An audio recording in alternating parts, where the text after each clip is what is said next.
এই মুহূর্তে দাঁড়িয়ে বেশ কিছু পরিস্থিতি আমরা দেখতে পাচ্ছি যেখানে সরকারকে নিয়ে প্রচুর সমালোচনা হচ্ছে, সাধারণ মানুষও সরকারকে নিয়ে সমালোচনা করছে, মুখ্যমন্ত্রীকে নিয়ে সমালোচনা হচ্ছে। এবং এই ধরনের একটি মামলা ইতিমধ্যেই মাধবী বিশ্বাসকে পুলিশ গ্রেফতার করেছিল, সেখানে জেল হেফাজত হয়েছে। এর পরবর্তী সময়ের বর্তমানে জেল হেফাজত থেকে সে বেরিয়ে এসছে। এই ধরনের যে ঘটনাগুলি, যে সরকারের সমালোচনা মানেই গ্রেফতার হতে হবে, এই ব্যাপারে কি বলবেন? এটা সরকারের সমালোচনা করলেই গ্রেপ্তার হতে হবে, এই যে পরিস্থিতি সৃষ্টি হয়েছে, এটা তো গণতন্ত্রে এই ধরনের পরিস্থিতি সৃষ্টি হওয়ার অর্থ কী? তাহলে বলতে হবে আমাদের রাজ্যে গণতন্ত্রকে আপনার তালাবন্দি, ঘরবন্দি করে রাখা হয়েছে। আমার তো সরকারের সমালোচনা করার অধিকার আছে, 100বার অধিকার আছে। আমি একজন নাগরিক, আমার সমাজের বিভিন্ন বিষয় সম্পর্কে, রাজ্য সরকারের বিভিন্ন সিদ্ধান্ত সম্পর্কে আমার মূল্যায়ন, আমার ব্যাখ্যা, আমার মতামত, আমার বক্তব্য রাখার অধিকার আমার সাংবিধানিক অধিকার, বাক স্বাধীনতা, মৌলিক মত প্রকাশের মৌলিক অধিকারের অন্তর্গত। এটাকে আমি প্রয়োগ করলে যদি আমাকে গ্রেপ্তার হতে হয়, তাহলে বলতে হবে যে আমাদের রাজ্যে সংবিধান মানা হচ্ছে না। ঘটনাটা আপনি যা বলেছেন ঘটনাটা তা। এখানে সরকারের সমালোচনা করলে, সরকারকে প্রশ্ন করলে, মুখ্যমন্ত্রী, মাননীয় মুখ্যমন্ত্রী, ব্যক্তিগত আক্রমণ আমরা পছন্দ করি না, আমিও পছন্দ করি না, কিন্তু মুখ্যমন্ত্রী যখন মুখ্যমন্ত্রী হিসেবে তার সিদ্ধান্তের সমালোচনা করলে যদি গ্রেপ্তার হতে হয়, সেটা তো ভয়ঙ্কর কথা। সেটাই হচ্ছে। আপনি মাধবী বিশ্বাসের প্রসঙ্গ তুললেন। মাধবী বিশ্বাসের বক্তব্য, বিরুদ্ধে অভিযোগ হলো সে নাকি সোশ্যাল মিডিয়াতে কিংবা তার ফেসবুক থেকে বিভিন্ন অশ্লীল এবং মানহানিকর বক্তব্য রাখছিল।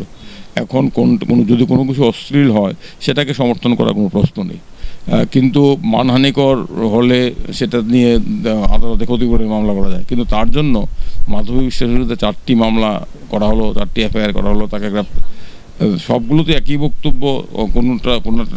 কোনো ফেসবুক পোস্টে উনি মাননীয় প্রধানমন্ত্রীকে নাকি ব্যঙ্গ বিদ্রুপ করেছেন, কোনোটায় নাকি উনি এই আগরতলা পৌরসভার যিনি মেয়র আছেন তাকে নাকি বিদ্রুপ করেছেন, তার মানহানি করেছেন, কোনোটায় নাকি উনি অশ্লীল আকার ইঙ্গিত করেছেন, এই সমস্ত অভিযোগ।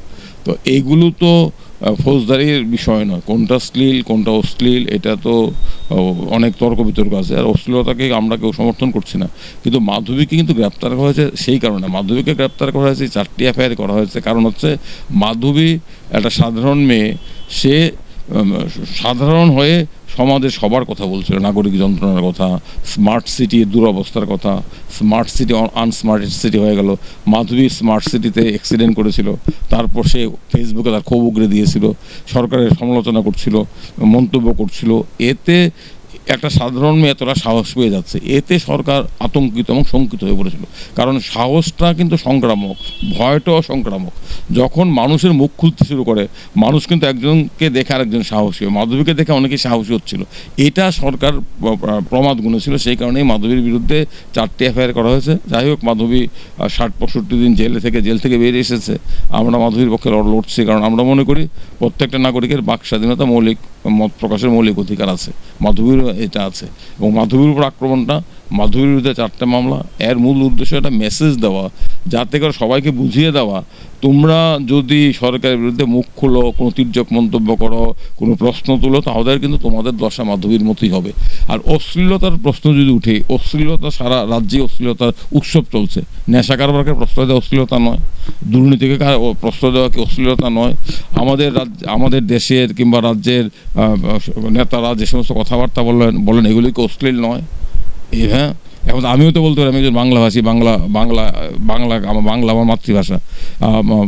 এই যখন দেখি আমাদের রাজ্যের কেউ বাংলা উচ্চারণ ঠিকমতো করতে পারেন না, বাংলা ভাষাকে বিকৃত করছেন, তখন কি সেটা আমার ভাবকে আঘাত করে না?